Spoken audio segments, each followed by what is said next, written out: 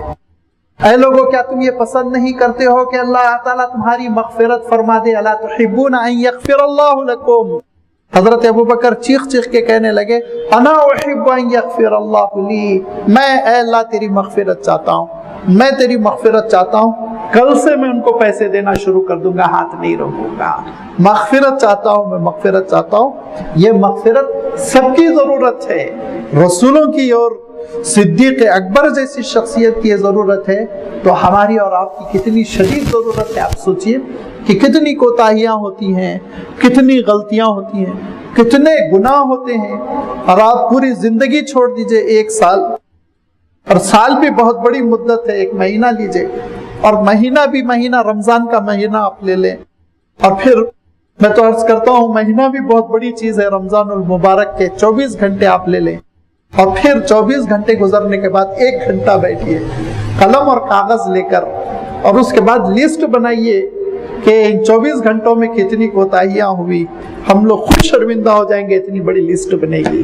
اتنی کوتاہیاں ہم سے ہوتی ہیں، اتنی کوتاہیاں ہوتی ہیں،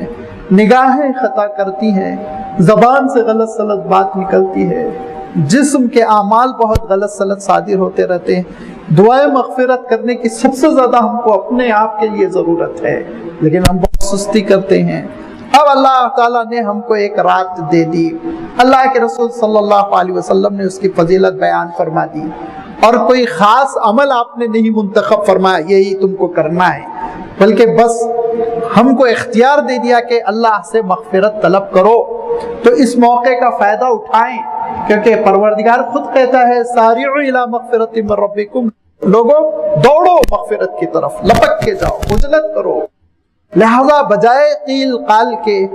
اگر اس رات کے کچھ حصے کو، اور یہ بات تو میں اس سے پہلے بھی اسی مسجد میں کہہ چکا ہوں کہ اردو کی اصطلاح نے سب سے زیادہ بگاڑ پیدا کیا جاگنے کی رات۔ جاگنے کی رات کا تو اسلام میں کوئی کانسیپٹ نہیں ہے،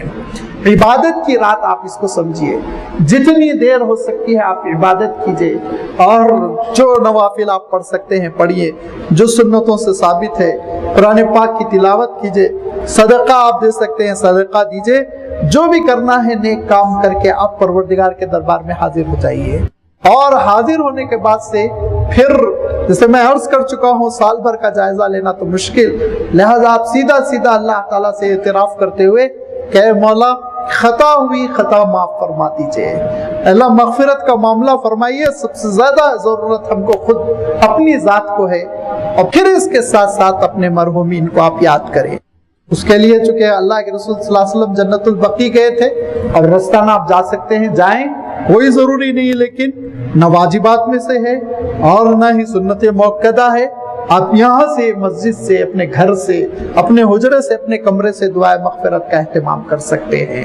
لہذا اپنے قریبی رشتہ دار اور اپنے رشتہ داروں میں اپنے والدین، اور اگر ہم نے اپنے والدین کو کھو دیا ہے تو اپنے والدین کے سلسلے میں پھر خوب دعائے مغفرت کا اہتمام کیجیے، کیونکہ یہ ایک ایسا رشتہ ہے جو اب ہمارے اور ان کے درمیان باقی ہے۔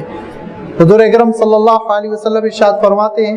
کہ کوئی ایک ایسا شخص جس کے والدین انتقال کر جاتے ہیں تو سارے رشتے کٹ گئے سوائے اس کے کہ دعائے مغفرت، اور دوسرے یہ کہ ان کے دوست احباب رشتہ داروں کے ساتھ حسن سلوک، یہ جو دو چیزیں باقی رہ جاتی ہیں، باقی رشتے تو کٹ جاتے ہیں۔ لہذا والدین کے سلسلے میں دعائے مغفرت کا اہتمام، دوستو یہ بھی ایک بہت بڑی نعمت ہے، بہت ساری نعمتوں سے واقف ہی نہیں ہے۔ ایک پتے کی بات حضرت عمر رضی اللہ تعالیٰ عنہ فرمایا کرتے تھے، حضرت عمر رضی اللہ تعالیٰ عنہ فرمایا کرتے تھے کہ اب دھیرے دھیرے جو جنریشن اسلام پر پیدا ہو رہی ہے نا، ان کے اندر اسلام کی وہ قدردانی نہیں رہے گی جو ہم لوگوں کے اندر ہے، کیونکہ ہم کو معلوم تھا کفر کیا ہے، شرک کیا ہے، ہم اس گندگی سے نکل کر، ہم اس تاریکی سے نکل کر اس نور کی طرف آئے تھے۔ لہذا اسلام کی جو قدر ہمارے اندر ہے، جو اسلام پہ پیدا ہوں گے ان کے اندر اتنی قدر نہیں ہوگی۔ تو صحابہ، انبیاء اور رسول کو جو دین کی قدر تھی اس کا آپ اندازہ نہیں لگا سکتے، کیونکہ بعض چیزیں خود ان کو نہیں ملی تھی جو ہم کو ملی ہوئی ہیں۔ شعور کے ساتھ میں پہلے بعض مجلسوں میں کہہ چکا ہوں کہ ابھی میں نے تذکرہ کیا، قرآن پاک شاہد ہے اس میں کہ حضرت ابراہیم علیہ السلام کو اپنے والد کے سلسلے میں دعائے مغفرت کی اجازت نہیں تھی، اور آگے اللہ تعالیٰ نے کیا ارشاد فرمایا؟ اللہ تعالیٰ ارشاد فرماتا ہے ابراہیم بہت سخت دل کے بے نیاز تھے، کہا نہیں، ابراہیم بہت نرم دل کے، بہت رونے والے تھے، بہت نرم دل کے تھے، والد کو بہت چاہتے تھے، لیکن اس کے باوجود تڑپتے تھے دعائے مغفرت کرنے کے لیے۔ لیکن حکم ہے اللہ کا، ما کان للنبی ان یستغفر للمشرکین ولو کان ذی قربی، کسی نبی کو اجازت نہیں کہ کسی مشرک کے لیے دعائے مغفرت کرے، اگرچہ کہ وہ کتنا ہی قریبی رشتہ دار کیوں نہ ہو۔ اور اس کی جو عملی تفسیر اللہ کے رسول صلی اللہ علیہ وسلم کی زندگی میں آئی تو میرے دوستو ناقابل بیان ہے، مسئلہ نازک ہے، میں پھر بھی بہت ہی سہل انداز میں سمجھانے کی کوشش کرتا ہوں کہ حضور اکرم صلی اللہ علیہ وسلم کے والدین کا مسئلہ کیا ہے وہ اللہ جانے، ہم زبان نہیں کھولتے، لیکن اللہ کے رسول کو حکم تھا آپ دعائے مغفرت نہ کریں، اللہ کے رسول کو حکم تھا آپ دعائے مغفرت نہ کریں۔ بخاری شریف کی حدیث ہے کہ حضور اکرم صلی اللہ علیہ وسلم ارشاد فرماتے ہیں کہ میں نے اللہ تعالیٰ سے اجازت مانگی کہ اپنے ماں کے لیے دعائے مغفرت کروں تو اللہ تعالیٰ نے مجھے اجازت نہیں دی۔ حضور اکرم صلی اللہ علیہ وسلم حجۃ الوداع میں جب چلے مدینہ منورہ سے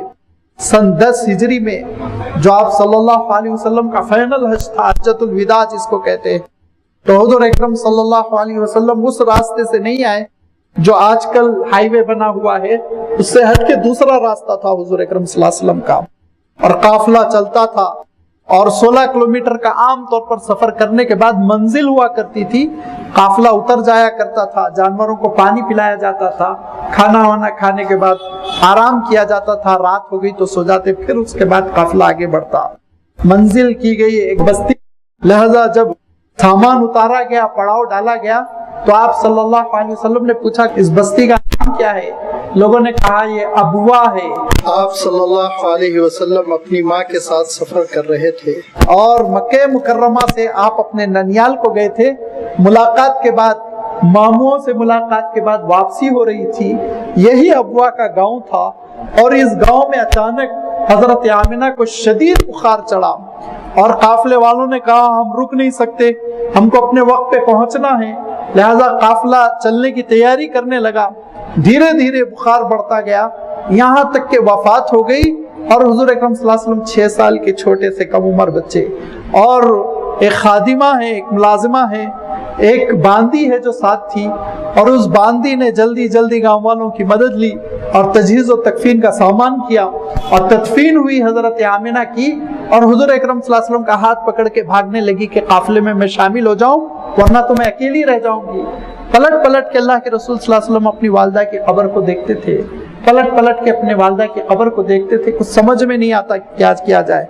مکہ مکرمہ پہنچ گئے, پھر اللہ کے رسول صلی اللہ علیہ وسلم کا یہ سارا زمانہ گزرا, پھر ہجرت ہوئی, اب حجۃ الوداع کے لیے جا رہے ہیں. ابوا کہتے ہی وہ منظر یاد آیا, ماں کا چہرہ, ماں کی تدفین. تو اللہ کے رسول صلی اللہ علیہ وسلم نے کہا یہاں کا قبرستان بتلاؤ. لوگوں نے بتلایا وہ دیکھیے پیچھے ہے قبرستان. آپ صلی اللہ علیہ وسلم دھیرے دھیرے قبرستان میں تشریف لے گئے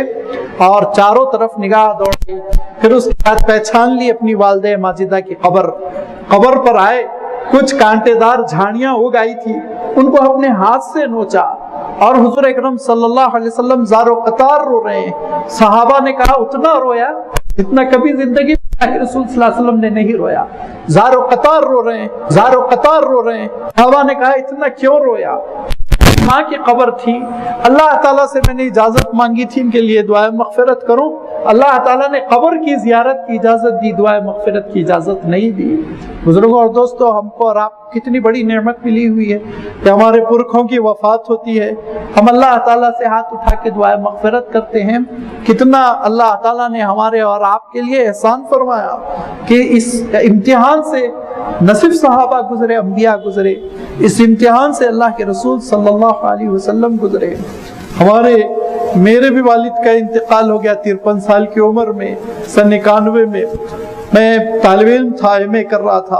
ان کی کوئی خدمت میں نہیں کر سکا. دیکھتے دیکھتے پھر ملازمت وغیرہ پہ لگے, اپنے قدم پر اپنے پیروں پر کھڑے ہونے کی کوشش کی, اور اس سے پہلے کے حالات کو سمجھتے, ماں کی خدمت کرتے. والدہ بھی چل بسی. دیکھتے دیکھتے ایک حسرت رہ گئی کہ ہم نے ان کے ساتھ کچھ نہیں کیا. لیکن اللہ تعالیٰ نے ایک بات ایسی ارشاد فرمائی جیسے کوتاہی کرنے والوں کے لیے, ہم جیسے گناہ گاروں کے لیے بڑا تسلی کا سامان ہے. اللہ تعالیٰ نے سورہ بنی اسرائیل میں جب والدین کے حقوق کا تذکرہ فرمایا اور یہ ارشاد فرمایا اللہ تعبدوا الا ایاہ, پروردگار کا فیصلہ ہے کہ اللہ کے سوا کسی کی عبادت نہ ہو. الوالدین احسانا, اور اس کا حکم ہے کہ والدین کے ساتھ حسن سلوک ہو, ان کی خدمت ہو. ارشاد فرمایا ان کی خدمت کا کیا تصور ہے؟ ان کی خدمت کا تصور یہ ہے, سمجھ لو کہ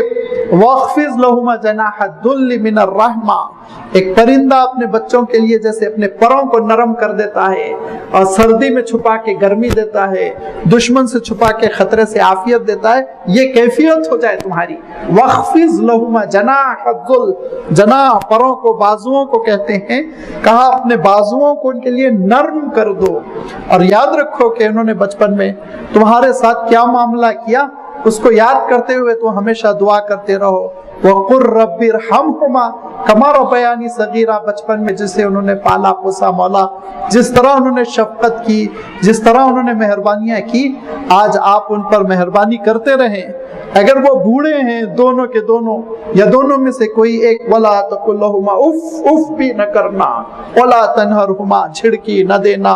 ہر طرح کی خدمت کے لیے تم ان کے لیے نرم ہو جانا. یہ تو ہم کو موقع نہیں ملا